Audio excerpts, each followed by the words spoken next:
ಸ್ವಾಮಿ, ಚುನಾವಣೆಯನ್ನು ಗೆಲ್ಲಬೇಕು. ನಾವು ಚುನಾವಣೆಯನ್ನು ಗೆಲ್ಲಬೇಕು. ಆಷಾಢಿ ಭೂತಿತನದಿಂದ ಚುನಾವಣೆಯನ್ನು ಗೆಲ್ಲಿಕ್ಕಾಗುವುದಿಲ್ಲ. ಚುನಾವಣೆ ಇದೊಂದು ನಿಜವಾದಂತಹ ಅರ್ಥದಲ್ಲಿ ಯುದ್ಧ ಇದೆ, ಡೆಮಾಕ್ರೆಟಿಕ್ ವಾರ್. ಒಂದೊಂದು ವೋಟ್ ಕೂಡ ಇಂಪಾರ್ಟೆಂಟ್ ಆಗುತ್ತೆ. ಯಾವನೋ ಒಬ್ಬರನ್ನು ನೋಡ್ಕೊಂಡು ಅವನ ಹತ್ರ ಎಷ್ಟು ವೋಟ್ ಇದೆಯಾ, ರವಿ ಅವನ ಹತ್ರ ಎಷ್ಟು ವೋಟ್ ಇದೆ, ಅವ ಎಂತ ಮಾಡುವ, ಈ ಅಕ್ಕನ ಹತ್ರ ಎಷ್ಟು ವೋಟ್ ಇದೆ, ಇದೇನು ಹಾಕಿದೆಯಲ್ಲ. ಒಂದೊಂದೇ ವೋಟ್ಗಳು ಕಟ್ ಆಗ್ತವೆ. ನಾನು ಸೋಲಿಕ್ಕೆ ಜಾಸ್ತಿ ವೋಟ್ ಬೇಕಿಲ್ಲ ಕಣ್ರಿ, ಒಂದೇ ವೋಟ್ ಸಾಕು. ಈ ಉಡಾಫಿಯ ಮಾತಿದೆಯಲ್ಲ, ಅವನ ಹತ್ರ ಎಷ್ಟು ವೋಟ್ ಇದೆ, ಅವ ಎಂತ ಮಾಡುವ, ಅವ ಎಂತ ಕಡಿತ. ಈ ಉಡಾಫೆಯ ಮಾತುಗಳೇ ನಮ್ಮನ್ನ ಸೋಲಿಸಲಿಕ್ಕೆ ಕಾರಣ ಆಗ್ತವೆ. ಮತ್ತೆ ಈ ತರ ಸ್ವಭಾವ ಇದ್ದವರು ಖಂಡಿತವಾಗಿ ಗೆಲ್ಲುವುದಿಲ್ಲ ಚುನಾವಣೆಯಲ್ಲಿ. ಟೂಟೆ ದಿಲ್ ಸೆ ಕೋಯಿ ಖಡಾ ನಹೀ ಹೋತಾ.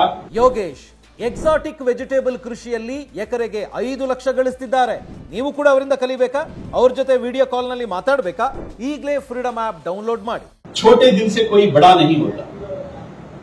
ಸಣ್ಣ ಮನಸ್ಸಿನ ವ್ಯಕ್ತಿಗಳು ಯಾವತ್ತೂ ದೊಡ್ಡವರಾಗ್ಲಿಕ್ಕೆ ಆಗೋದಿಲ್ಲ. ತುಂಡಾದ ಮನಸ್ಸಿನ ವ್ಯಕ್ತಿಗಳು ಎದ್ದು ನಿಂತ್ಕೊಳ್ಳಿಕ್ಕೆ ಆಗೋದಿಲ್ಲ. ಅಟಲ್ಜಿ ಅವರು ಹೇಳಿದರು. ದಯವಿಟ್ಟು ಇನ್ನಾದರೂ ಮುಂದಿನ ಈ ಚುನಾವಣೆಯನ್ನ ಒಂದು ಮೆಟ್ಟಿಲನ್ನಾಗಿ ಸ್ವೀಕರಿಸಿ. ಮುಂದಿನ ಅಸೆಂಬ್ಲಿ ಬಿಜೆಪಿ ಗೆಲ್ಲಬೇಕಿದೆ.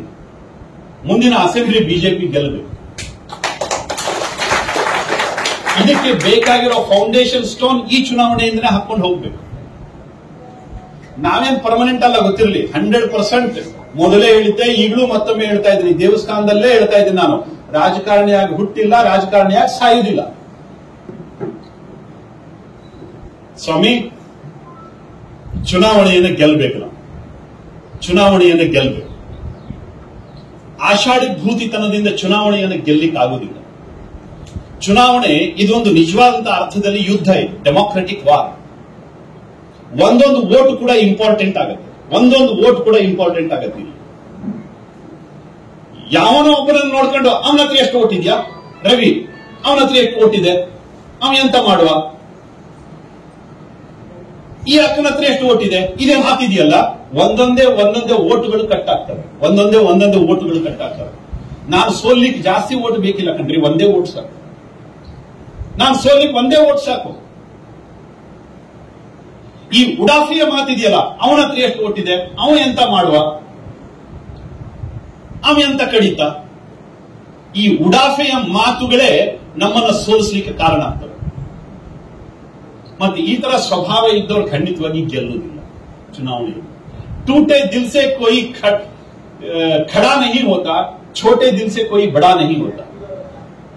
ಸಣ್ಣ ಮನಸ್ಸಿನ ವ್ಯಕ್ತಿಗಳು ಯಾವತ್ತೂ ದೊಡ್ಡವರಾಗ್ಲಿಕ್ಕೆ ಆಗೋದಿಲ್ಲ.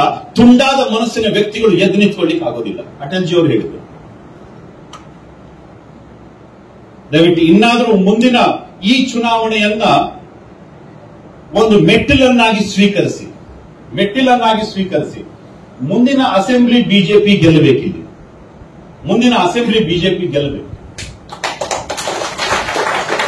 ಇದಕ್ಕೆ ಬೇಕಾಗಿರೋ ಫೌಂಡೇಶನ್ ಸ್ಟೋನ್ ಈ ಚುನಾವಣೆಯಿಂದನೇ ಹಾಕೊಂಡು ಹೋಗ್ಬೇಕು. ನಾವೇನ್ ಪರ್ಮನೆಂಟ್ ಅಲ್ಲ, ಗೊತ್ತಿರಲಿ. 100% ಮೊದಲೇ ಹೇಳಿದ್ದೆ, ಈಗಲೂ ಮತ್ತೊಮ್ಮೆ ಹೇಳ್ತಾ ಇದ್ದೀನಿ, ದೇವಸ್ಥಾನದಲ್ಲೇ ಹೇಳ್ತಾ ಇದ್ದೀನಿ, ನಾನು ರಾಜಕಾರಣಿಯಾಗಿ ಹುಟ್ಟಿಲ್ಲ, ರಾಜಕಾರಣಿಯಾಗಿ ಸಾಯುವುದಿಲ್ಲ.